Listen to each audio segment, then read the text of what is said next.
Shalom, bon Erev Shabbat, Behar. La paracha nous raconte la mitzvah de Shemitah, de faire arrêter tous travaux agricoles chaque 7e année. Une fois que 7 fois 7 sont réunis, ça fait 49. Bien, la 49e année, c'est la Shemitah, mais aussi la 50e qui est le Yovel, la jubilé.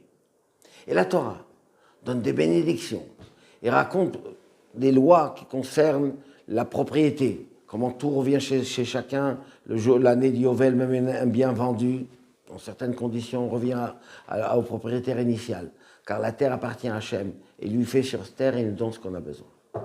Une fois que tout ça s'est terminé, un texte on se demande pourquoi il est mis ici. Le texte dit, V'chitomru, manochal, bashana hashvit, helo nizra, velo nesof et fuatenu. Et si vous direz, qu'est-ce qu'on va manger la 7e année, puisqu'on ne va pas récolter déjà depuis la 6e jusqu'à ce qu'on va voir, il faut attendre la 8e. Qu'est-ce qu'on va manger? Et c'est quoi cette question? Et cette question devait être placée avant, là où Dieu dit, arrêtez de travailler le 7e année, puisque ça part de la Shemitah. Après avoir parlé du Yovel, après avoir parlé des biens de la terre, on nous rappelle cette question, qu'est-ce qu'on va manger? Surtout, une question qui apparemment, on a déjà eu la réponse. Dieu a dit, je vous bénirai, je vous donnerai une bénédiction. Mais en fait, la question, c'est comme du Ben Chacham, le fils sage, elle a un sens profond. La question qui est posée est en fait, par quel moyen ce miracle va se produire? On ne va pas travailler la 6e, la 7e. Des fois, c'est 4 ans. Et Dieu nous dit, il va nous bénir. Mais comment? Comment il y aura cette bénédiction? Est-ce qu'il y aura un miracle? Il y aura la manne qui va descendre du ciel? Est-ce qu'on va trouver le gros lot dans le millionnaire? On va s'enrichir, on va pouvoir acheter ailleurs? Ou la terre ne va pas tenir? Surtout qu'après tant d'années, naturellement, les jachères sont faites pour que la terre se repose. Là, nous sommes la 6e année, après 6 ans de travail. C'est le moment où la terre est la plus faible. Et là, on nous dit, il y aura une bracha.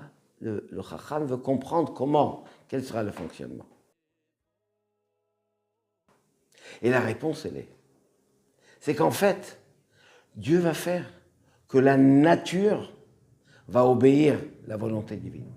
Il y aura une bracha, même si, logiquement et naturellement, il ne veut pas avoir d'abondance. Eh bien, la terre qui obéit à la volonté divine.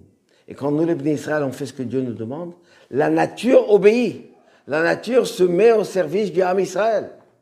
La nature fait que Hachem, il veut, bien la 6e, 7e, il y aura. Attends, il n'y a pas de différence. Ça peut paraître surnaturel, mais en fait, ça passera dans les lois de la nature. Parce que la nature n'est pas en contradiction avec la volonté divine. Au contraire, elle est là pour réaliser la volonté divine. Et si Hachem dit que la 3e et la 6e, il y aura pour autant, il y aura 6, 7. Parce que la nature est là pour servir Hachem. Et nous, à travers cette nature, on va servir Akadosh Baruch Hu dans la joie, dans la santé et dans le shalom. Les 6 années de travail sont comparées aux 6 millénaires, dit la Torah. Le monde est là pour 6 millénaires et le 7e millénaire, c'est la période messianique.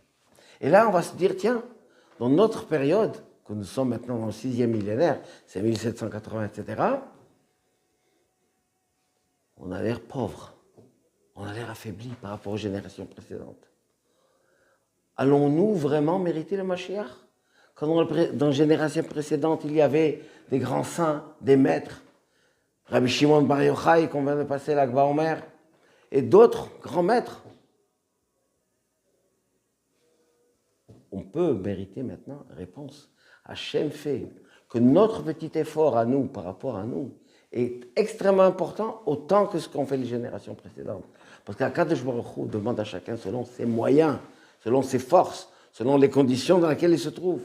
Et dans les conditions matérielles dans lesquelles on se trouve, matérielles et morales, eh bien, le moindre petite chose est considéré un très grand effort qui fait qu'on méritera vraiment la venue du Mashiach. Dimanche, c'est l'Akba Omer, c'est la Hiloula de Rabbi Shimon Bar Yochai qui a dit, moi, je prends sur moi que le monde entier soit dispensé de toutes les choses négatives, que des bonnes choses qui nous attendent avec l'avènement messianique très prochainement. Shabbat Shalom ou Mevorach.